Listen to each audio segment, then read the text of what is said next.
Hello friends, मेरे YouTube channel में आप सभी का स्वागत है। दोस्तों, इस वीडियो में हम बात करने वाले हैं कक्षा 9 का जो सब्जेक्ट है विज्ञान का, उसके चैप्टर 1 के बारे में, जो है हमारे आसपास के पदार्थ। सबसे पहले हम इसके बारे में, इस चैप्टर में क्या क्या है, क्या क्या इसकी इम्पोर्टेंट बातें हैं, वो सब पढ़ेंगे। उसके बाद में हम इसके क्वेश्चन आंसर देखने वाले हैं, जो हमारे पार्ट के बीच में पेजों पर आते हैं क्वेश्चन वो, और पार्ट के लास्ट में जो क्वेश्चन मिलते हैं हमको, उन सभी के बारे में हम इस वीडियो में देखेंगे। तो वीडियो लास्ट तक देखें। तो आइए सबसे पहले हम इसके इम्पोर्टेंट बातें देख लेते हैं कि चैप्टर में क्या क्या इम्पोर्टेंट है, किस बारे में ये चैप्टर है और हमें क्या क्या पढ़ना है। तो सबसे पहले देख लेते हैं हम, संसार की सभी वस्तुएं जिस सामग्री से बनती हैं वैज्ञानिक उसे पदार्थ कहते हैं। तो इस चैप्टर में आपको बताया जाएगा कि पदार्थ क्या होता है और पदार्थ के कितने टाइप्स हैं, ठोस, द्रव, गैस, इन सभी के बारे में, इनके डिफरेंस, इनमें अंतर क्या है, सभी के बारे में इस चैप्टर में हमें पढ़ना है। तो आइए स्टार्ट करते हैं। वे वस्तुएं जिनका द्रव्यमान होता है और स्थान घेरती हैं पदार्थ कहलाती हैं। नेक्स्ट है, प्राचीन भारत के दार्शनिकों ने पदार्थ को पंच तत्व वायु, पृथ्वी, अग्नि, जल और आकाश से बना बताया। पदार्थ को इन्हीं पंच तत्व में वर्गीकृत किया गया है। दोस्तों, इन जो भी आपको महत्वपूर्ण बातें बता रहे हैं, इनसे वस्तुनिष्ठ प्रश्न बन सकते हैं, एवं वाले वन लाइनर क्वेश्चन बन सकते हैं। तो इन सभी को ध्यान से देखें। अगर आपने पूरा चैप्टर भी नहीं पढ़ा है और अगर आपने ये महत्वपूर्ण बातें पढ़ ली हैं, तो ये समझिए कि आपने उस चैप्टर का 60 से 70% पढ़ लिया है। नेक्स्ट है, सभी पदार्थ कणों से मिलकर बने होते हैं। पदार्थ के कण अत्यंत सूक्ष्म होते हैं। पदार्थ के कणों के बीच रिक्त स्थान होता है। पदार्थ के कण निरंतर गतिशील रहते हैं। पदार्थ के कण एक दूसरे को आकर्षित करते हैं। पदार्थ के कणों में गतिज ऊर्जा होती है और तापमान बढ़ने से कणों की गति तेज हो जाती है। पदार्थ के कण अपनी ही आप एक दूसरे के साथ अंतर्मिश्रित हो जाते हैं। ऐसा कणों के रिक्त स्थानों में समावेश के कारण होता है।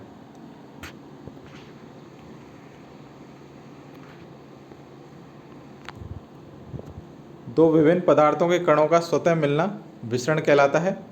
दोस्तों, इसको ध्यान रखें, क्योंकि वन लाइनर और वस्तुनिष्ठ प्रश्न में इसको पूछा जा सकता है। विसरण किसे कहते हैं? तो विसरण कहते हैं दो विभिन्न पदार्थों के कणों का स्वतः मिलना विसरण कहलाता है। नेक्स्ट है, पदार्थ के कणों के बीच एक बल कार्य करता है। यह बल कणों को एक साथ रखता है। इसे अंतराणुक बल भी कहा जाता है। इसको भी आप याद रखें, इस पॉइंट को भी। नेक्स्ट है, प्रत्येक पदार्थ में यह आकर्षण बल अलग अलग होता है। इन्हीं बलों के कारण पदार्थ की अवस्थाएं बनती हैं। अब जैसा कि आपको हमने बताया था, पदार्थ की 3 अवस्थाएं होती हैं, ठोस, द्रव और गैस। नेक्स्ट है, पदार्थ की ये अवस्थाएं उनकी कणों की विभिन्न विशेषताओं के कारण होता है। बल लगाने पर ठोस टूट सकते हैं, लेकिन इनका आकार नहीं बदलता। नेक्स्ट है, द्रव का कोई अपना आकार नहीं होता है। जिस बर्तन में इसे रखते हैं यह उसी का आकार ले लेता है, परंतु द्रव का आयतन होता है। नेक्स्ट है, द्रव में ठोस, द्रव और गैस तीनों का विसरण संभव है। नेक्स्ट है, ठोस की अपेक्षा द्रवों में विसरण की दर अधिक होती है। यही कारण है कि द्रव अवस्था में पदार्थ के कारण स्वतंत्र रूप से गति करते हैं। ठोस की अपेक्षा द्रव के कणों में रिक्त स्थान भी अधिक होता है। नेक्स्ट है, ठोस एवं द्रवों की तुलना में गैसों की संपीड्यता काफ़ी अधिक होती है। नेक्स्ट है, तापमान एवं दाब में परिवर्तन कर पदार्थ की अवस्थाएं बदली जा सकती हैं। तो इस पॉइंट को याद रखें, पदार्थ की अवस्था हम कैसे बदल सकते हैं? तापमान एवं दाब में परिवर्तन करके। नेक्स्ट है, जिस तापमान पर कोई ठोस पिघलकर द्रव बन जाता है वह इसका ताप उस पदार्थ का गलनांक कहलाता है, यानी कि मेल्टिंग पॉइंट कहलाता है। इस पॉइंट को भी ध्यान रखें, आपसे पूछा जा सकता है गलनांक किसे कहते हैं? तो जिस तापमान पर कोई ठोस पिघलकर द्रव बन जाता है वह इसका ताप उस पदार्थ का गलनांक कहलाता है। नेक्स्ट है, गलने की प्रक्रिया यानी ठोस से द्रव में परिवर्तन को संगलन कहते हैं। तो संगलन किसे कहते हैं? ठोस से द्रव में परिवर्तन को संगलन कहते हैं। नेक्स्ट है, गलने की प्रक्रिया के दौरान गलनांक पर पहुंचने के बाद जब तक कोई पदार्थ पूरी तरह गल नहीं जाता तापमान नहीं बदलता है, चाहे उसमें से ऊष्मा और दे दी जाए पदार्थ के कणों के आकर्षण बल को बदलने के लिए ताकि अवस्था में परिवर्तन हो सके। तापमान में बिना कोई वृद्धि दर्शाए पदार्थ उस अतिरिक्त ऊष्मा को अवशोषित कर लेता है। यह ऊष्मा पदार्थ में छिपी रहती है जिसे गुप्त ऊष्मा कहते हैं। नेक्स्ट है संगलन की प्रस्तुत ऊष्मा। ये होती है वायुमंडलीय दाब पर 1 किलो ठोस को उसके गलनांक पर द्रव में बदलने के लिए जितनी ऊष्मीय ऊर्जा की आवश्यकता होती है उसे संगलन की प्रसुप्त ऊष्मा कहते हैं। नेक्स्ट है वायुमंडलीय दाब पर वह तापमान जिस पर द्रव उबलने लगता है, इस ताप को उस पदार्थ का क्वथनांक कहते हैं। जल का क्वथनांक 100 डिग्री सेल्सियस या 373 केल्विन है। द्रव अवस्था में परिवर्तन हुए बिना ठोस अवस्था में सीधे गैस और वापस ठोस में बदलने की प्रक्रिया को ऊर्ध्वपातन कहते हैं। तो इसको याद रखें आप, सब्लिमेशन को। ऊर्ध्वपातन ठोस अवस्था में परिवर्तन हुए बिना द्रव अवस्था में परिवर्तन हुए बिना ठोस सीधे गैस अवस्था में और वापस ठोस अवस्था में चला जाता है, उसे ऊर्ध्वपातन कहते हैं। नेक्स्ट है पदार्थ के कणों के बीच दूरी में परिवर्तन होने के कारण पदार्थ की विभिन्न अवस्थाएं बनती हैं।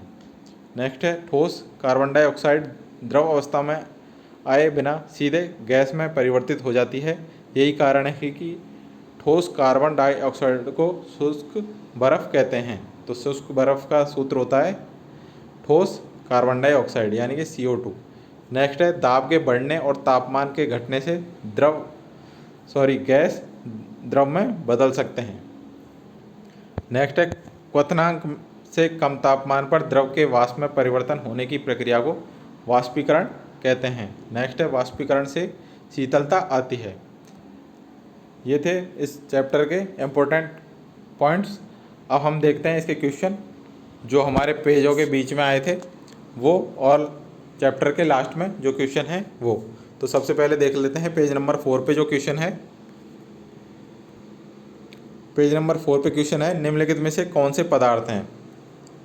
तो आप इसके कई सारे एग्जाम्पल दे सकते हैं। कुर्सी, वायु, स्नेह, गंध, घृणा, बादाम, विचार, शीतल पेय, इत्र की सुगंध आदि। हर चीज़ जो इस वातावरण में विद्यमान है वो पदार्थ कहलाती है। नेक्स्ट है क्वेश्चन नंबर 2, निम्नलिखित प्रेक्षण के कारण बताइए। आपको प्रेक्षण दे रखा है, गर्मा गर्म खाने की गंध कई मीटर दूर से ही आपके पास पहुंच जाती है, लेकिन ठंडे खाने की महक लेने के लिए आपको उसके पास जाना पड़ता है, इसका कारण बताइए। तो इसका जो उत्तर रहेगा वह रहेगा यह पदार्थ के कणों की विशेषताओं का गुण है जो तापमान बढ़ने से इनके कणों की गतिज ऊर्जा बढ़ जाती है, और ये कण गतिज ऊर्जा बढ़ने से इनके बीच की दूरी अर्थात कणों के बीच रिक्त स्थान बढ़ जाता है और ये फैलने लगते हैं। यही कारण है कि गर्म खाने की महक ठंडे खाने की अपेक्षा तेज़ी से हमारे पास पहुंचती है। इस वजह से गर्म खाने की गंध हमारे पास आ जाती है और ठंडे खाने की गंध के लिए हमें उसके पास ही जाना पड़ता है। नेक्स्ट क्वेश्चन है क्वेश्चन नंबर 3, स्विमिंग पूल में गोताखोर पानी काट पाता है, इससे पदार्थ का कौन सा गुण प्रेक्षित होता है। तो इसका आंसर रहेगा यह क्रियाकलाप यह दर्शाता है कि पदार्थ के कणों के बीच रिक्त स्थान होता है। यदि पदार्थ के कणों के बीच रिक्त स्थान नहीं होता तो गोताखोर पानी को नहीं काट पाता। क्वेश्चन नंबर 4 है पदार्थ के कणों की क्या विशेषताएं होती हैं।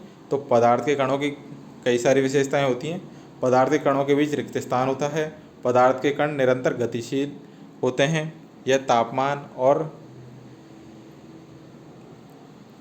तापमान पर डिपेंड करते हैं, ये एक दूसरे को आकर्षित करते हैं। और पेज नंबर 6 पे आपके क्वेश्चन दे रखे हैं जिसमें पहला क्वेश्चन है किसी तत्व के द्रव्यमान प्रति इकाई आयतन को घनत्व कहते हैं।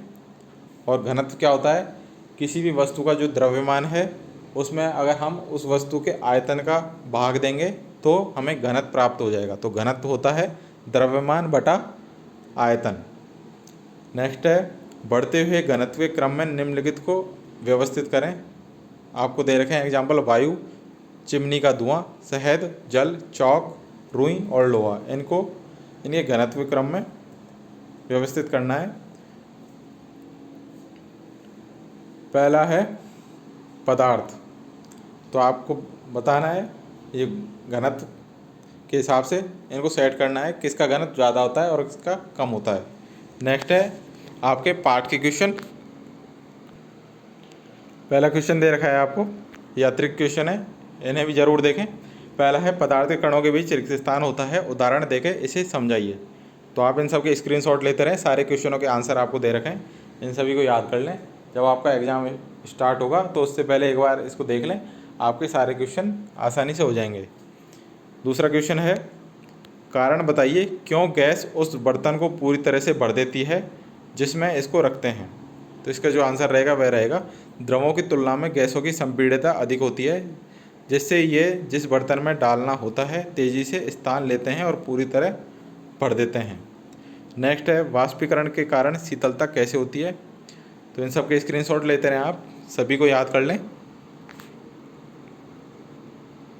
फोर्थ क्वेश्चन है, ठोस कार्बन डाइऑक्साइड को शुष्क बर्फ क्यों कहते हैं। तो अभी थोड़ी देर पहले हमने पढ़ा था, जो इम्पोर्टेंट्स पॉइंट देखे थे उसमें। तो जब वायुमंडलीय दाब का माप एक एटमॉस्फेयर हो तो ठोस कार्बन डाइऑक्साइड द्रव अवस्था में आए बिना सीधे गैस अवस्था में परिवर्तित हो जाती है। यही कारण है कि ठोस कार्बन डाइऑक्साइड को शुष्क बर्फ कहते हैं। ऊर्ध्वपातन किसे कहते हैं, अभी आपको बताया था, द्रव अवस्था में परिवर्तन हुए बिना ठोस अवस्था से सीधे गैस अवस्था और वापस गैस अवस्था से ठोस अवस्था में बदलने की जो प्रक्रिया होती है उसे ऊर्ध्वपातन कहते हैं। क्वेश्चन नंबर 6 है, वाष्पीकरण को प्रभावित करने वाले कौन कौन से कारक हैं। इसका स्क्रीनशॉट ले लें आप। इसके कारक कौन कौन से हैं, सतह क्षेत्र बढ़ने पर, तापमान में वृद्धि, आर्द्रता में कमी, वायु की गति में वृद्धि। नेक्स्ट प्लाज्मा क्या है। प्लाज्मा पदार्थ की चौथी अवस्था है।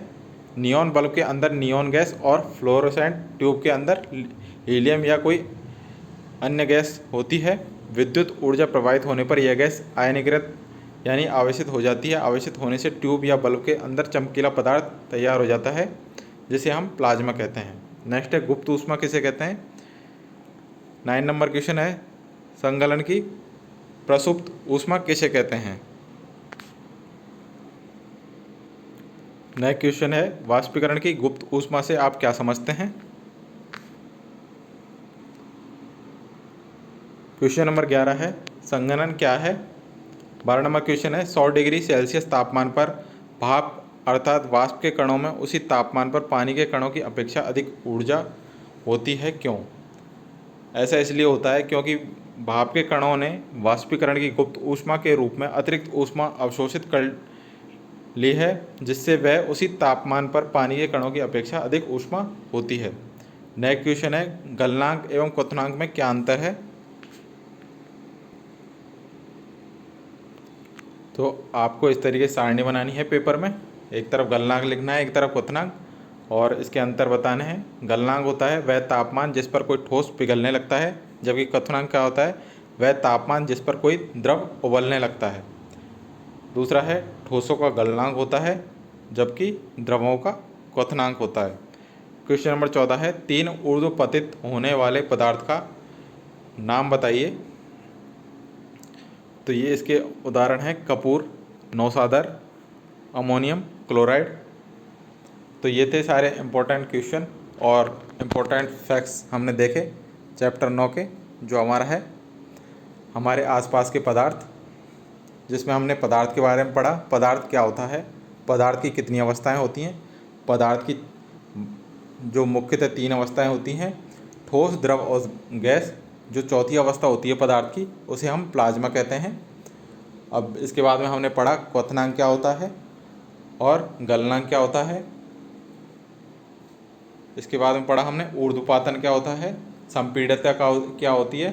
तो इन सभी के बारे में हमने देखा। तो आप इसको 1-2 बार देखेंगे, आपको पूरा चैप्टर याद हो जाएगा। तो इस तरीके से सपोर्ट करें हमें और चैनल पर बने रहें, और जिन्होंने सब्सक्राइब नहीं किया है वो सब्सक्राइब करें। इस तरीके से हम सारे सब्जेक्ट के चैप्टर आपके सामने लाने वाले हैं, उनके इम्पोर्टेंट क्वेश्चन, उनके फैक्ट्स, और जैसे जैसे आपके एग्ज़ाम नज़दीक आते जाएंगे आपको मॉडल पेपर और टेस्ट पेपर प्रोवाइड करवा देंगे।